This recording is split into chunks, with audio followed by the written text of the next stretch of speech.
do Calvário se concretizar. E olha o que é interessante, irmãos.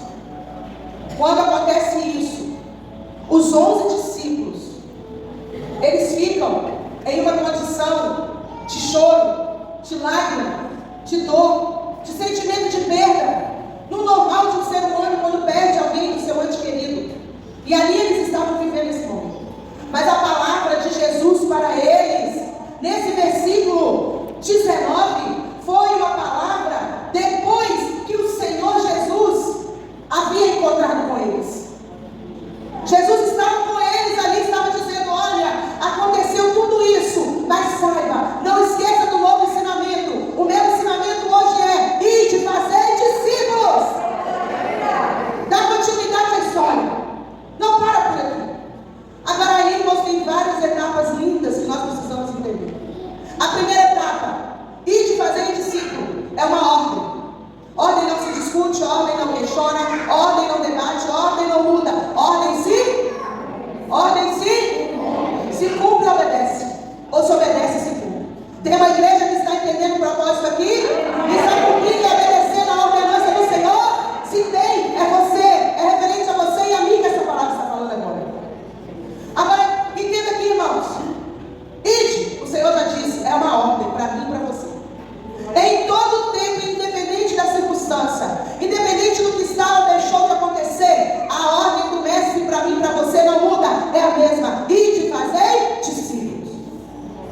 A nossa igreja do Evangelho Quadrangular tem 2 pilares tremendos. E na administração da igreja da pastora Rosilene, o Senhor me levou a chamar a atenção dessa palavra. Os 2 pilares básicos da nossa igreja: oração e missão. A nossa igreja ela tem um poder de oração muito forte. Cadê o união das igrejas que oram, que faz o povo estremecer, o milagre acontecer, onde o Senhor entra, repreende o mal, libera a bênção, o movimento dos céus? É através do poder da oração. Quando a igreja ora na terra, no céu se movimenta algo nosso lado. Esse pilar é o pilar da oração. O segundo pilar é o pilar da missão. Então eu e você estamos numa igreja certa, numa igreja de base, numa igreja forte, numa igreja que tem poder e autoridade, porque está cumprindo o ide que o Senhor declarou na sua palavra.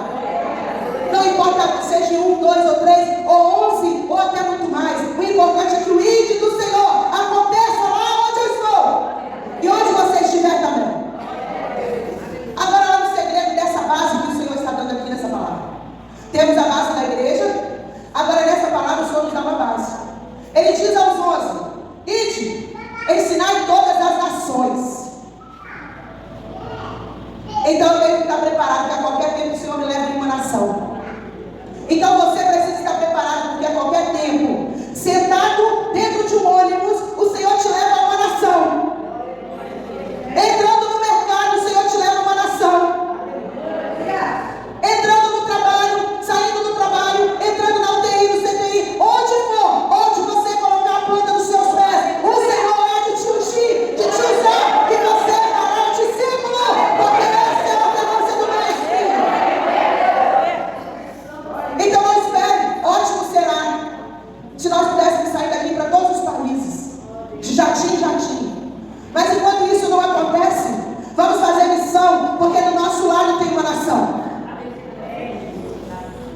Onde o Senhor nos coloca em uma nação. Então ele diz: ide ensinando todas as nações. O primeiro pilar que o Senhor nos dá aqui: batizando. Em nome do Pai, em nome do Filho e em nome do Espírito Santo. Então tem o primeiro pilar do ensinamento do ide: batizando. Então eu preciso fazer missão até que o batismo aconteça. Eu preciso fazer missão até que o batismo aconteça. No segundo momento, o segundo pilar: ensinando-as a guardar todas as coisas que eu vos tenho mandado. Em toda palavra do Senhor, Ele nos ensina e nos manda alguma coisa. E quando esse ensinamento vem a mim, ele alcança a minha vida, e aí eu passo a fazer discípulos igual ou melhor do que eu, porque eu vou estar ensinando aquilo que o mestre me ensinou.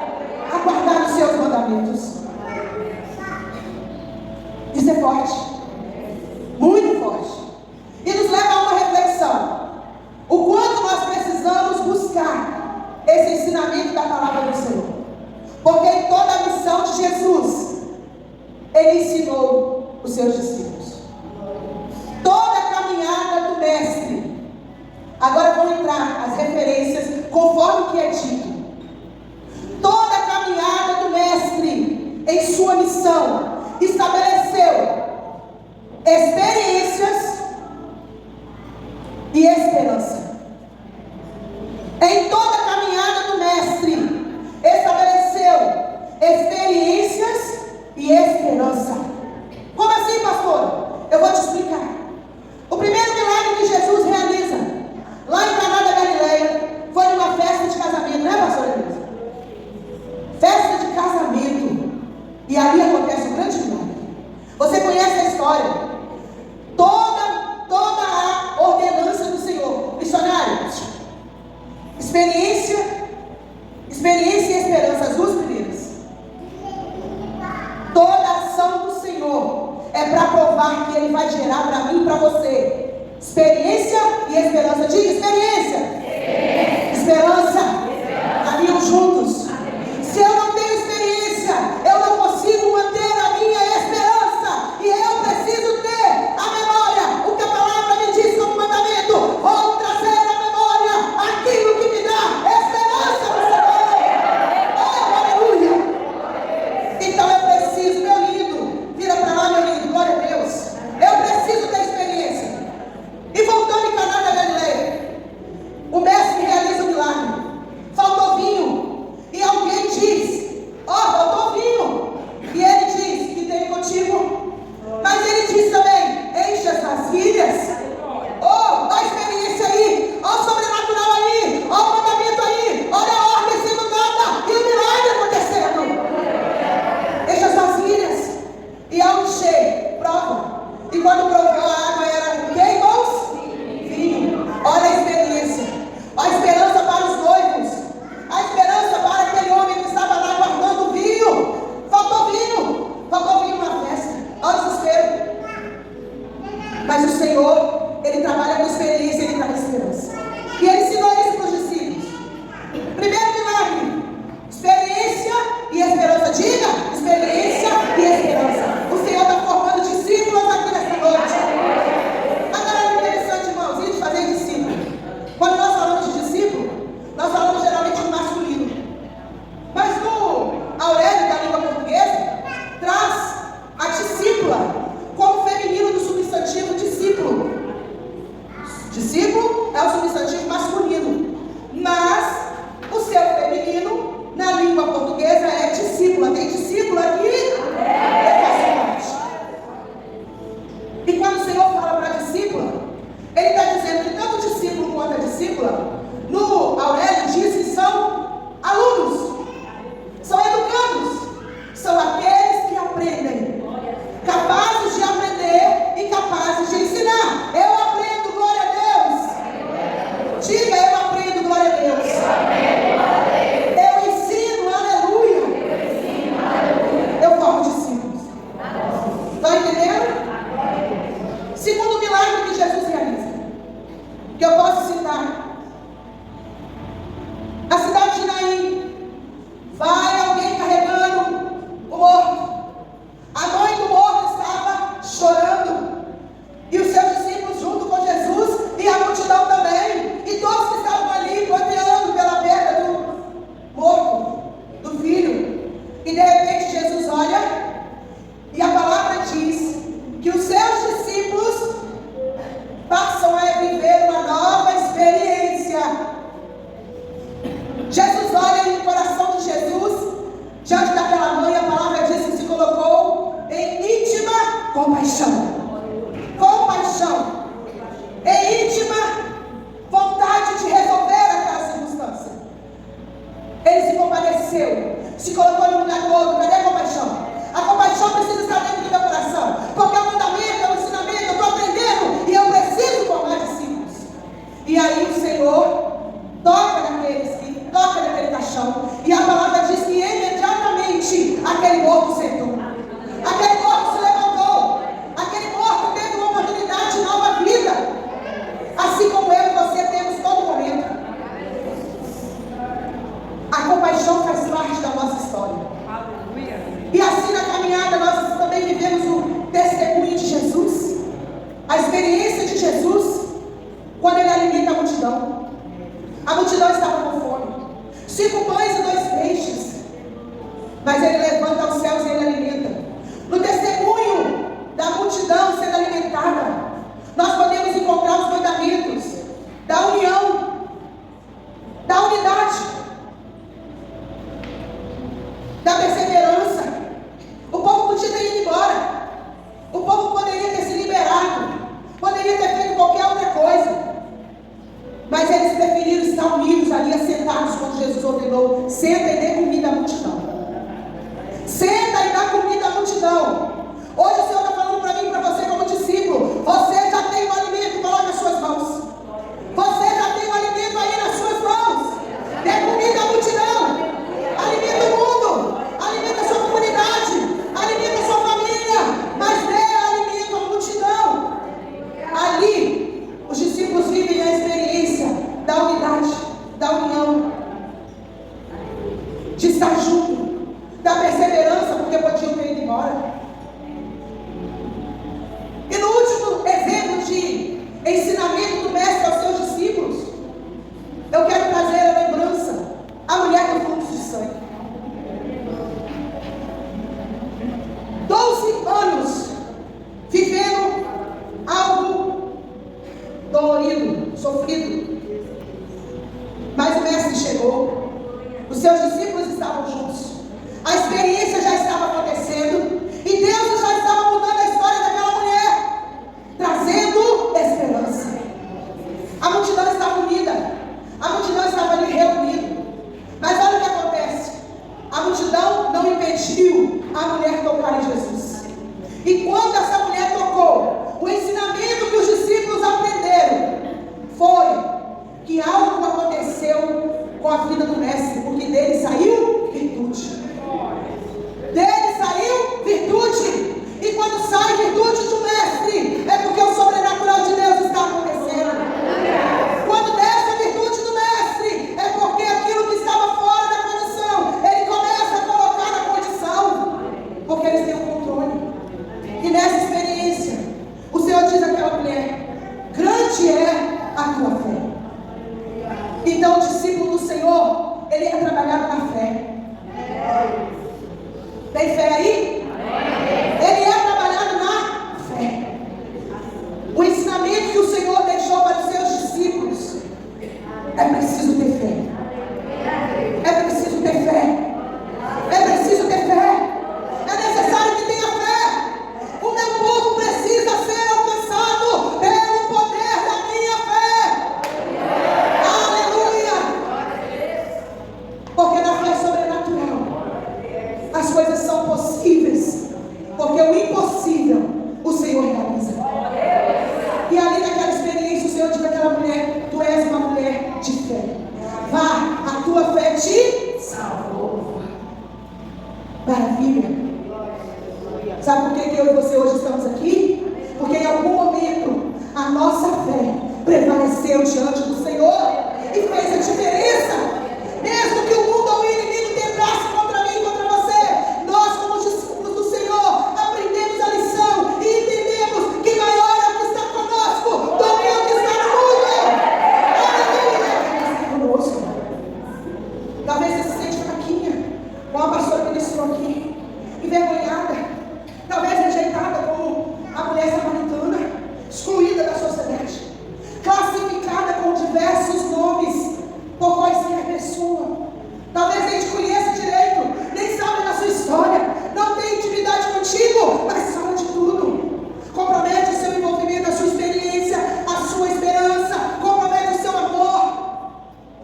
Mas nessa noite o Senhor está restaurando a minha e a sua vida e está declarando: eu derramo fé sobre a vida daquele e daquela que crê. Sabe por quê? Porque o amor de Deus foi no maior testemunho. Foi no testemunho de João 3,16. Porque Deus amou o mundo. Tem mundo aí, levanta a mão. Deus amou o mundo. E quando Deus amou o mundo, Ele estava incluindo você, Ele estava incluindo a mim, Ele estava incluindo a nossa família. Então, porque Deus amou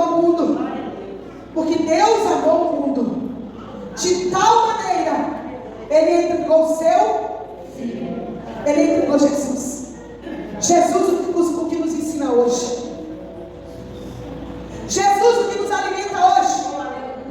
Jesus que foi ao Calvário cumprir uma ordem, uma determinação do Pai.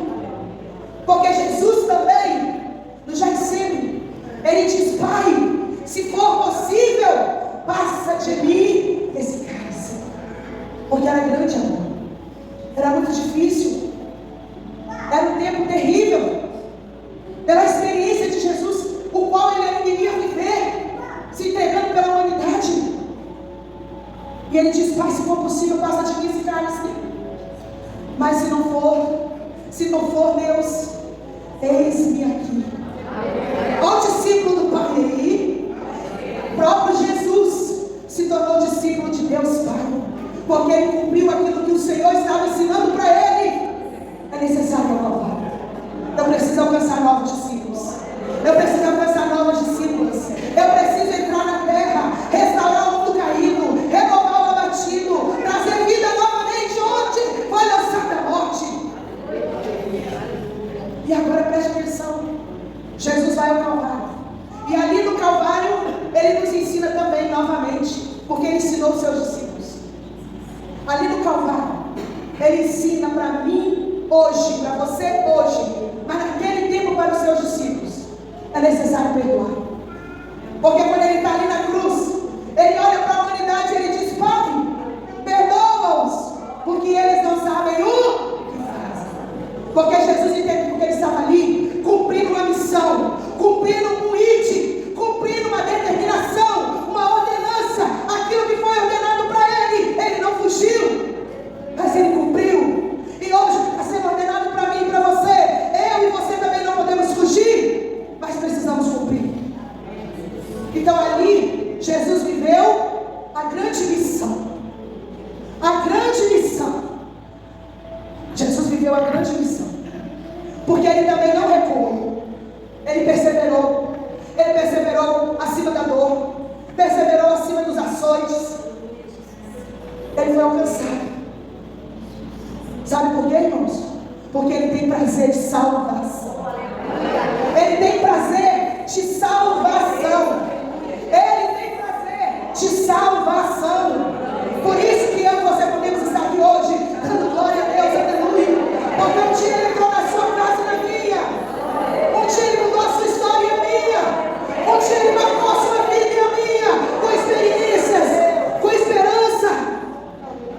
Oh, aleluia. Oh, aleluia. Oh, glória a Deus.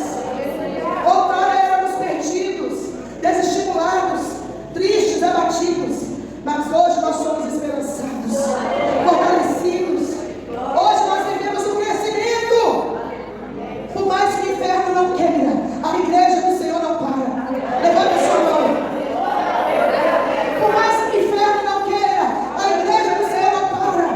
Porque o Senhor tem salvação. Porque o Senhor tem poder de crescimento, de restauração. Oh, aleluia. Essa é a ação do Pai sobre as nossas vidas. E assim, o Senhor fechou um ciclo de ensinamento para os seus discípulos. Mas isso, irmão, só foi possível por uma experiência muito maior, que é a que eu quero compartilhar com os irmãos agora. Tem mais alguma palavra aí? Qual que é? Comunhão. Pode entrar. Essa é a maior ação da história do Mestre. Diga: comunhão. Alegria. Você quer ver? Pergunta para sua irmã: você quer ver? Você quer ouvir? A pastora vai ministrar agora. No mesmo capítulo, capítulo 28, encerrando a palavra: comunhão e alegria. Olha o que diz. E no fim do sábado, quando já era depois, sendo o primeiro dia da semana, Maria Madalena e a outra, Maria, foram ver o sepulcro. E eis que houvera ali um grande terremoto, porque o anjo do Senhor, descendo do céu, imagine,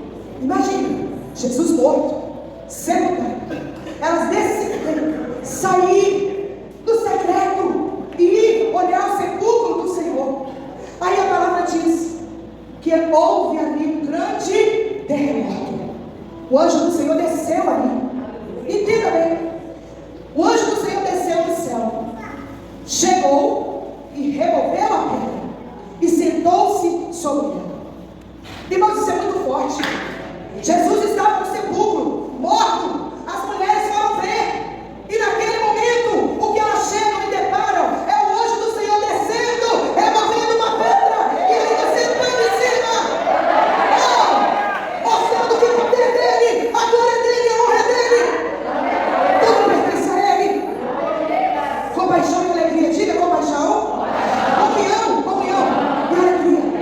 Agora entenda por que eu estou falando isso. Seguindo a palavra. Olha o que diz. O anjo chegou, removeu a pedra, sentou-se sobre ela.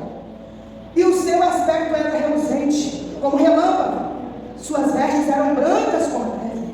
Os guardas não entenderam o que havia acontecido, pois estavam com medo, muitos assombrados, como mortos. Mas o anjo do Senhor, respondendo, disse àquelas mulheres: não tenhais medo. Diga, não tenha medo. Não tenha medo. Não tenhais medo. Pois eu sei que buscais Jesus, o que foi crucificado. Olha a experiência que aquelas mulheres estavam vivendo. Elas estavam podendo ver o anjo que havia removido a pedra de onde Jesus estava. E o anjo estava ministrando sobre elas: não tenha medo, porque eu sei quem vocês estão vindo buscar. Vocês estão buscando Jesus. Aí acontece o maior momento de comunhão, de alegria da vida daquelas mulheres. Olha o que diz: ele não está aqui, pois já ressuscitou. Como tinha dito, Jesus já havia dito que ele iria ressuscitar. Então o anjo diz: ele não está mais aqui. Ele já ressuscitou como ele havia dito.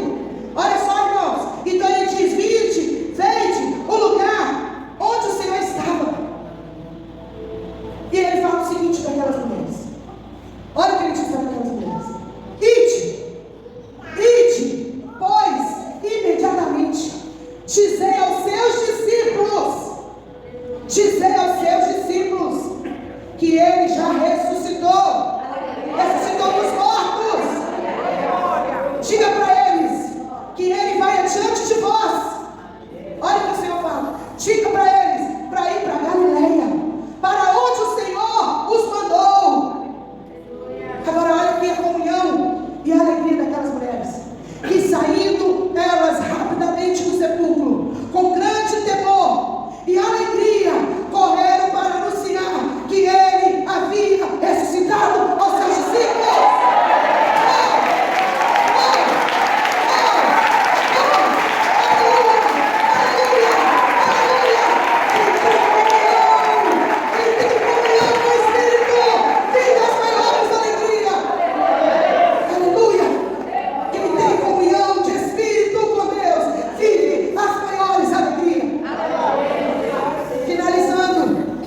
Finalizando mesmo, diz assim: vai, anuncia para eles. E indo elas, eis que Jesus vai ao encontro delas, dizendo: eu vos salvo com a paz. Eu vos salvo com a paz. E ele dá um encerramento para aquelas duas mulheres. Ele diz assim: ó, eu vos saúdo. E chegando, elas abraçaram e adoraram os seus pés. Imagina, irmãos, estar diante do Mestre ressuscitado, sendo aquelas duas mulheres as duas primeiras pessoas, o qual uma delas Jesus havia expulsado muitos demônios. Quando Jesus ressuscitou, ele ficou 40 dias na terra, e a primeira aparição dele em espírito foi para essas mulheres, para manifestar o poder de compaixão sobre a minha vida e a sua vida. Não tenha medo, não se abata, não chore, mesmo que a tristeza venha, a solidão vem, não tenha medo, eu estou convosco, eu vos abraço, eu vos consolo, eu vos levanto, eu edifico a minha igreja. Aleluia. E aí o Senhor diz: então, diga então. Jesus disse. Olha o que Jesus disse para aquelas mulheres: não temais, ide e dizei aos meus irmãos que vão para Galileia, e lá me verão. Quando os 11 chegaram na Galileia, eles não chegaram porque eles queriam, não. Eles não chegaram porque eles entenderam, não. Porque eles estavam chorando no luto. Eles estavam desesperançados. Eles estavam sem rumo. Eles só foram para Galileia porque Jesus chamou essas duas mulheres, pastora Deus. Chamou essas duas mulheres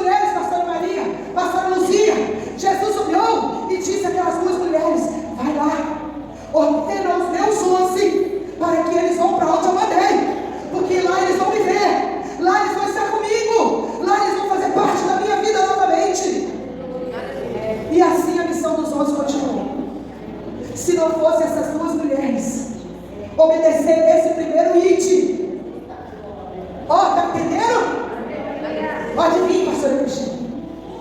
Preste atenção. Se não fosse essas duas mulheres entender a missão do ID, talvez eu e você não estaríamos. Mas elas entenderam. E elas foram e cumpriram o que o Senhor determinou. E disse aos 11: para de chorar. O mestre disse que era para ir para Galileia. Vai para Galileia. Ele ressuscitou. Ele vai encontrar com vocês. E eles se levantaram. Se levanta aí agora, igreja do Senhor. Da mesma forma que eu e você hoje me levanto, eles também se levantaram. Eles também enxugaram as lágrimas. Enxuga as lágrimas da minha cara. Eles também se secaram. Seca aí o suor do cansaço, da fadiga, da agitação, da incomodação. Eles também olharam para um lado, para o outro. Eu estou sozinho, eu vou como? Eu não sei que eu estou indo, eu sei que eu estou indo, eu sei que eu vou para onde o mestre ordenou. E assim aconteceu.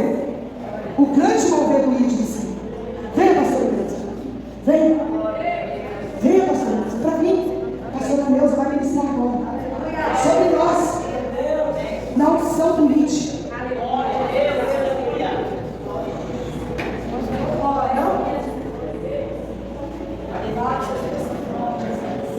A pastora vai ministrar agora a unção do ID, a unção que o Senhor trouxe para a minha vida e para a sua. Desse grande mover, que todos esses ensinamentos o Senhor será no seu coração e no meu hoje, e que nós possamos estar prontos para, independente da nossa luta, realizar a missão do Senhor. Amém, igreja? Deus abençoe você.